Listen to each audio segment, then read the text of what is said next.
Hello student, welcome to our YouTube channel future maker study centre. हम लोग पढ़ रहे हैं प्रकाश का अपवर्तन, रिफ्रैक्शन ऑफ लाइट। उसमें हम लोग आज देखेंगे लेंस से संबंधित कुछ मुख्य पद, जिसमें पहला है वक्रता केंद्र, सेंटर ऑफ कर्वेचर। लेंस को घेरने वाली गोलीय सतह के केंद्र को वक्रता केंद्र कहते हैं।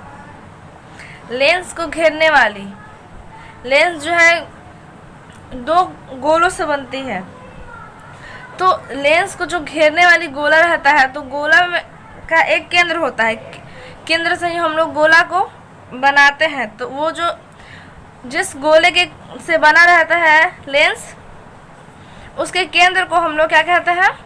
वक्रता केंद्र कहते हैं। चूंकि लेंस दो गोलों से बना रहता है तो इसीलिए लेंस में वक्रता केंद्रों की संख्या कितनी होती है? 2 होती है।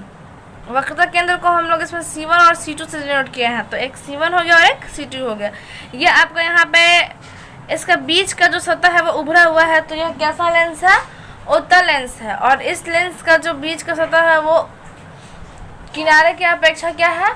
पतला है, तो यह अवतल लेंस है। ये उत्तल लेंस है और ये अवतल लेंस है। तो जिस गोले का भाग रहेगा इसका परावर्तक सतह लेंस का, उस गोले के केंद्र को ही हम लोग वक्रता केंद्र कहते हैं। तो ये C1 और ये C2 हो गया। ठीक है, अब देखते हैं हम लोग सेकंड नंबर है मुख्य अक्ष, यानी कि प्रिंसिपल एक्सिस। किसी लेंस के सतहों के वक्रता केंद्रों को मिलाने वाली मुख्य अक्ष, मिलाने वाली रेखा मुख्य अक्ष कहलाता है। किसी लेंस के सतह को, ये एक लेंस हो गया, तो लेंस के सतह यानी कि ये सतह हो गया, इसके वक्रता केंद्र, तो ये गोला बन रहा है तो ये इसका वक्रता केंद्र है C2 और ये C1। और वक्रता केंद्र को मिलाने वाली जो रेखा होती है, यहाँ पे C2 C1 रेखा है और इसमें C1 C2 मिलाने वाली रेखा है वक्रता केंद्र को। तो यही जो रेखा है इसको हम लोग प्रिंसिपल एक्सिस कहते हैं, यानी कि मुख्य अक्ष कहते हैं। इसमें C1 C2 हमारा मुख्य अक्ष है, इसमें C2 C1 है। ठीक है, अब हम लोग देखेंगे थर्ड हमारा टॉपिक है प्रकाश केंद्र, यानी कि ऑप्टिकल सेंटर। किसी पतले लेंस का प्रकाश केंद्र उसके मुख्य अक्ष पर वह बिंदु है। किसी पतले लेंस का प्रकाश केंद्र मुख्य अक्ष पर वह बिंदु है जहां या फिर जिससे होकर जाने वाली किरण लेंस से अपवर्तन के बाद बिना विचलन के निकल जाती है। मतलब वहां पे अपवर्तन नहीं होता है। जैसे देखते हैं कोई एक लेंस है, तो यह एक लेंस हो गया। इसका प्रकाश केंद्र क्या होता है कि मुख्य अक्ष पे एक बिंदु होता है। ये आपका मुख्य अक्ष हो गया, जो इसके बीचों बीच से गुजरता है वही मुख्य अक्ष होता है। मुख्य अक्ष क्या होता है? जो उसके वक्रता केंद्रों को मिलाती है, मिलाने वाली जो रेखा होती है वही मुख्य अक्ष होता है। तो वो हमेशा सेंटर से गुजरती है, तो ये जो बीच से गुजरती है यह मुख्य अक्ष है। तो मुख्य अक्ष पर एक ऐसा पॉइंट होता है जहाँ से जाने वाली प्रकाश की किरण का कोई अपवर्तन नहीं होता, वो बिना विचलन के निकल जाती है। जैसे कि इसका एक मुख्य अक्ष पे जिस पॉइंट से आती है, उस पॉइंट से जहाँ पे अपवर्तन नहीं होता है वो सीधा बिना विचलन के निकल जाती है। इधर भी अपवर्तन नहीं होगा, वो बिना विचलन के निकल जाती है। यह उत्तल लेंस है और यह अवतल लेंस है। तो जिस पॉइंट से वो बिना विचलन के निकल जाती है वो पॉइंट ही हमारा प्रकाश केंद्र कहलाता है। प्रकाश केंद्र को हम लोग O से सूचित करते हैं। ठीक है,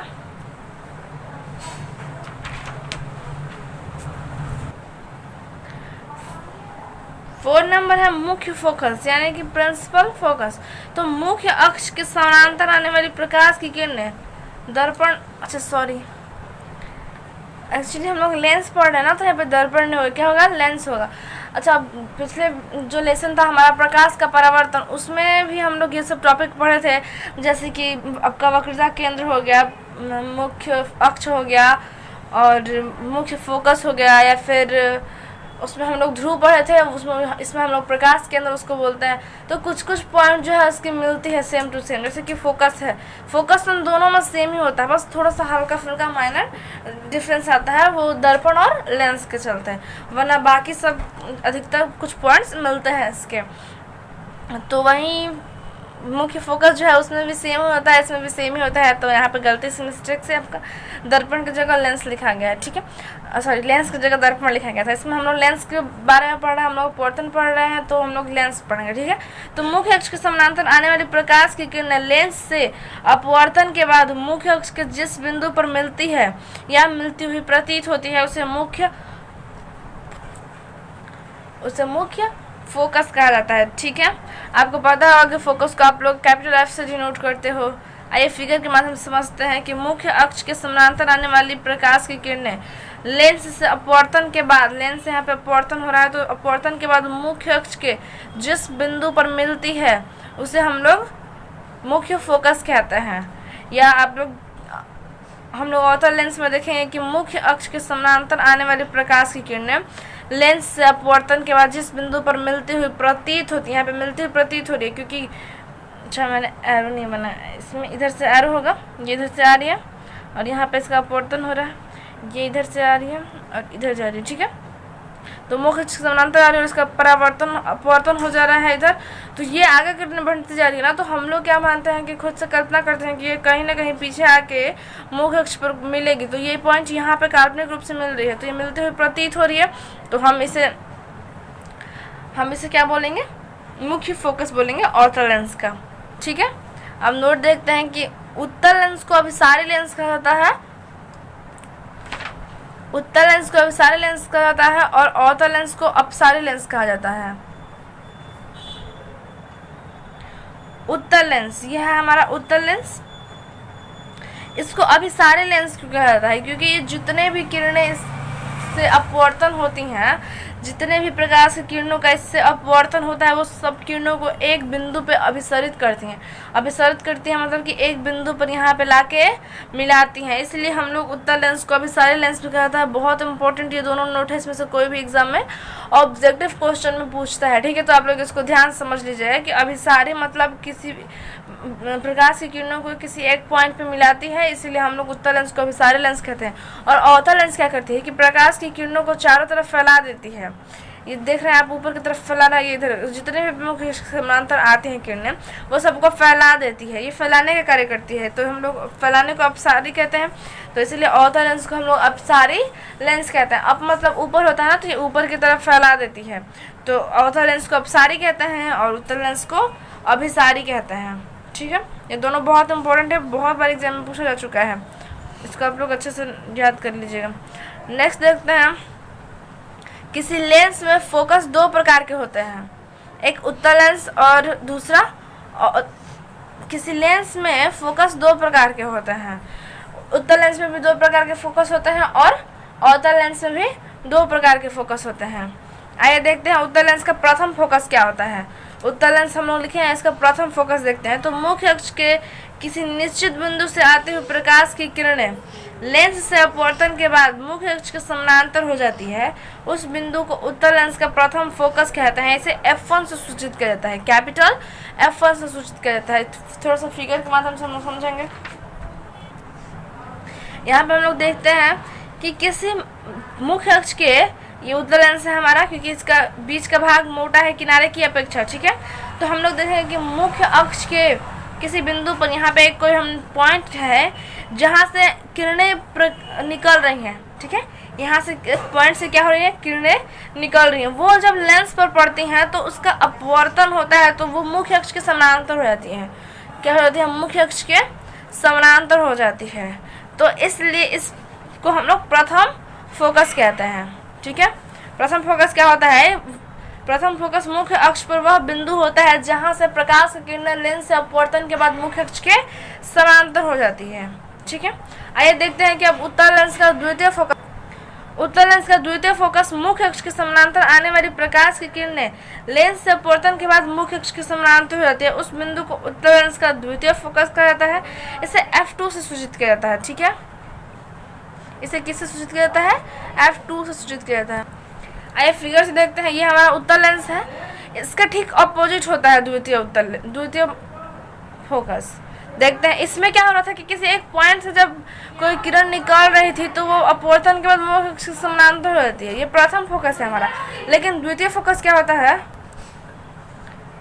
द्वितीय फोकस में क्या होता है, इसका ठीक अपोजिट होता है। इसमें मुख्य अक्ष के समानांतर प्रकाश की किरणें आती हैं और लेंस से अपवर्तन के बाद वो किसी एक पॉइंट पे फोकस पे क्या होती हैं, मिल जाती है। तो इसे हम लोग उत्तल लेंस का द्वितीय फोकस कहते हैं। ये दोनों ठीक अपोजिट है एक दूसरे के। ध्यान से समझिए, इसमें प्रथम फोकस में क्या होता है, मुख्य अक्ष पे एक कोई ऐसी पॉइंट हम लेते हैं जहाँ से जो किरणें निकलती है वो लेंस से अपवर्तन के बाद मुख्य अक्ष के समानांतर हो जाती हैं। और द्वितीय फोकस क्या होता है कि मुख्य अक्ष के समानांतर किरणें जाती हैं और किसी एक पॉइंट पर, मुख्य अक्ष से किसी एक पॉइंट पर मिलती है, उसे हम लोग द्वितीय फोकस कहते हैं। ठीक है, आई होप आप लोग को समझ में आ रहा होगा। तो अगर आप लोग को वीडियो अच्छा लगता है तो वीडियो को लाइक और अपने दोस्तों के साथ शेयर करें, और चैनल को सब्सक्राइब अभी तक नहीं किया है तो चैनल को सब्सक्राइब भी कर लें। चलिए ये देखते हैं फोकस दूरी क्या होता है। लेंस के प्रकाश केंद्र को हम लोग ओ से सूचित करते हैं, तो प्रकाश केंद्र ओ हो गया से प्रथम फोकस की दूरी प्रथम मुख्य फोकस दूरी कहलाती है। जैसे कि हम लोग जो पढ़ रहे थे प्रकाश का परावर्तन, उसमें हम लोग देखे थे कि लेंस से फोकस के बीच की जो दूरी होती है वो फोकस दूरी होती है। चूंकि इसमें दो फोकस होते हैं, कितने फोकस होते हैं, दो फोकस होते हैं, तो इसमें फोकस दूरी भी कितनी होगी, दो होगी। तो लेंस से प्रकाश केंद्र या उसमें सारी दूरियां हम लोग ध्रुव से मापते थे, लेकिन इसमें प्रकाश केंद्र होता है, इसमें हम लोग सारी दूरियां प्रकाश केंद्र से मापते हैं। तो प्रकाश केंद्र से प्रथम फोकस की दूरी को हम लोग प्रथम मुख्य फोकस दूरी कहेंगे, इसे हम लोग F1 से सूचित करेंगे। और लेंस से प्रकाश केंद्र O से द्वितीय फोकस की दूरी को हम लोग द्वितीय मुख्य फोकस दूरी कहलाते हैं। हम लोग जो प्रकाश केंद्र है, यहाँ पे देखिए फिगर में जो प्रकाश केंद्र है, प्रकाश केंद्र से द्वितीय फोकस के बीच की जो दूरी होगी, यानी कि ये जो दूरी है, ये जो डिस्टेंस है, इसको हम लोग द्वितीय फोकस दूरी कहेंगे और इसको हम लोग F2 द्वारा सूचित करेंगे। और यहाँ पे प्रथम फोकस से लेके जो प्रकाश केंद्र के बीच की दूरी होगी, जो F1 होगी, इसे हम लोग क्या बोलेंगे, प्रथम मुख्य फोकस दूरी कहेंगे। ठीक है, आइए देखते हैं कि अब सेकंड नंबर अवतल लेंस की फोकस दूरी कैसी होती है। तो अवतल लेंस के पहले हम लोग प्रथम फोकस देखेंगे। तो अवतल लेंस के मुख्य अक्ष के निश्चित बिंदु F1 की दिशा में आपतित किरणें लेंस से अपवर्तन के बाद मुख्य अक्ष के समानांतर हो जाती है, उस बिंदु को अवतल लेंस का प्रथम फोकस कहते हैं। जैसा उत्तल लेंस में होता था वैसा ही होता है, ये फिगर के माध्यम से समझते हैं। इसमें यह होता है कि फोकस की तरफ आपतित किरणें, चूंकि यह अवतल लेंस है तो इसमें हम लोग प्रतीत होता है समझते हैं। तो इसमें प्रथम फोकस की तरफ ये एक कोई निश्चित बिंदु की तरह हम लोग आपतित करते हैं किरण को, तो वह अपवर्तन के बाद, लेंस से अपवर्तन के बाद वो क्या होती है, मुख्य अक्ष के समानांतर हो जाती है। हम लोग कोई किरण को किसी निश्चित बिंदु पर, मुख्य अक्ष के किसी निश्चित बिंदु पर आपतित कराते हैं तो वह लेंस से अपवर्तन के बाद मुख्य अक्ष के समानांतर हो जाती है। तो वो पॉइंट हमारा क्या कहलाएगा, फोकस कहलाएगा। ठीक है, अवतल लेंस का प्रथम फोकस कहलाएगा। आइए देखते हैं द्वितीय फोकस, अवतल लेंस का द्वितीय फोकस। तो अवतल लेंस के मुख्य अक्ष के समानांतर आपतित किरणें लेंस से अपवर्तन के बाद मुख्य अक्ष के जिस बिंदु पर मिलती हुई प्रतीत होती है उसे अवतल लेंस का द्वितीय फोकस कहते हैं। इसे हम लोग F2 द्वारा सूचित करते हैं। ठीक है, आइए फिगर से देखते हैं। इसमें देखिए मुख्य अक्ष के समानांतर हुए प्रकाश की किरण आ रही है, वो लेंस से अपवर्तन के बाद क्या होती है, आगे निकल जाती है, इधर फैला देती है। लेकिन हम लोग कल्पना करके ऐसा मानते हैं कि अगर ये किरण को पीछे ला जाए तो ये मुख्य अक्ष के किसी न किसी पॉइंट पर यहाँ पे मिलेगी और यहीं पे हमारा ये फोकस बनेगा। ठीक है, तो ये द्वितीय फोकस होता है। प्रथम फोकस द्वितीय फोकस के ठीक अपोजिट होता है। जैसे कि उत्तल लेंस में हम लोग देखें, यह फोकस की तरफ आ रही है किरण, तो ये मुख्य अक्ष के समानांतर, तो जो फोकस की तरफ आएगी वो प्रथम फोकस होगी, और जो फोकस पे मिलेगी अपवर्तन के बाद जो किरण फोकस पे मिल रही है वो हमारी द्वितीय फोकस होगी। ठीक है, इसमें भी जो द्वितीय फोकस और प्रकाश केंद्र के बीच की जो दूरी होगी उसे हम लोग द्वितीय फोकस दूरी कहेंगे अवतल लेंस का, और जो प्रथम फोकस और प्रकाश केंद्र के बीच की जो दूरी होगी उसे हम लोग प्रथम मुख्य फोकस दूरी कहेंगे। ठीक है, इसे हम लोग F1 द्वारा सूचित करेंगे और द्वितीय फोकस दूरी को हम लोग F2 द्वारा सूचित करेंगे। हम लोग फोकस को कैपिटल F से सूचित करते हैं और फोकस दूरी को स्मॉल f द्वारा सूचित करते हैं। ठीक है, आइए देखते हैं नोट। हम लोग लेंस के द्वितीय फोकस को ही हम लेंस का फोकस कहते हैं।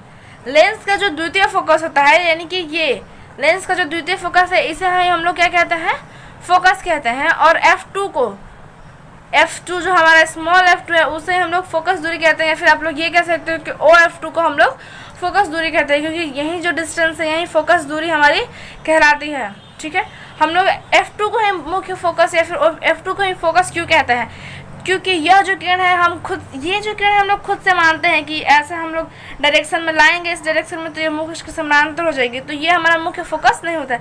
लेकिन इस कंडीशन में क्या होता है कि हम लोग मुख्य अक्ष के समानांतर किरण लाते हैं और ये अपवर्तन के बाद हमारा किसी एक पॉइंट में मिलती है, ये हमें प्राप्त होते हैं, इसलिए हम लोग इसको मेन फोकस या फिर सिर्फ फोकस कहते हैं। ठीक है, आइए देखते हैं नोट। उत्तल लेंस की फोकस दूरी धनात्मक तथा अवतल लेंस की फोकस दूरी ऋणात्मक होती है। उत्तल लेंस की जो फोकस दूरी होती है, फिगर से देखते हैं आप हम लोग, उत्तल लेंस की जो फोकस दूरी F2 की हम लोग फोकस मान रहे हैं ना, तो उत्तल लेंस की जो फोकस दूरी है यानी कि ये वाला जो डिस्टेंस है वो धनात्मक होती है। धनात्मक क्यों होती है, क्योंकि इसमें O जो है मूल बिंदु का कार्य करना है और मूल बिंदु के राइट दाएं तरफ मापी गई जो सारी दूरियां होती है वो धनात्मक होती है। तो ये मूल बिंदु के इधर है तो ये क्या हो जाएगी, धनात्मक हो जाएगी, यानी कि पॉजिटिव हो जाएगी। ठीक है, और अवतल लेंस की जो फोकस दूरी होती है वो ऋणात्मक होती है। F2 हमारा मुख्य फोकस है, तो ये जो मूल बिंदु है, प्रकाश केंद्र है, उसके लेफ्ट साइड है, तो जो बाईं तरफ होती है वो दूरी क्या होती है, ऋणात्मक होती है। तो इसमें F2 क्या हो जाएगी, ऋणात्मक हो जाएगी, यानी कि अवतल दर्पण की जो फोकस दूरी होती है वो नेगेटिव होती है। ठीक है, नेक्स्ट नोट देखते हैं, किसी लेंस की फोकस दूरी उसके सतहों के वक्रता पर निर्भर करती है। वक्रता जितनी अधिक होगी यानी कि लेंस जितना मोटा होगा उसकी फोकस दूरी उतनी ही कम होगी। आइए देखते हैं, लेंस जितना मोटा रहता है, लेंस यहाँ पे अभी तो मान लीजिए इतना तो मतलब एवरेज है, ये पतला ही है, तो इसकी फोकस दूरी इतनी है। यदि हम लोग लेंस को और मोटा करते जाएंगे, लेंस को और मोटा करेंगे तो इसकी जो फोकस दूरी है और क्या होती जाएगी, कम होती जाएगी। ठीक है, ऐसा आप लोग 2-3 फिगर बना के अपने से खुद से आप लोग समझ सकते हो, प्रैक्टिकल देख सकते हो। आज के लिए इतना ही। कल हम लोग प्रतिबिंब के बारे में पढ़ेंगे और प्रतिबिंब कैसे बनता है उत्तल लेंस और अवतल लेंस में हम लोग ये भी देखेंगे। ठीक है, धन्यवाद।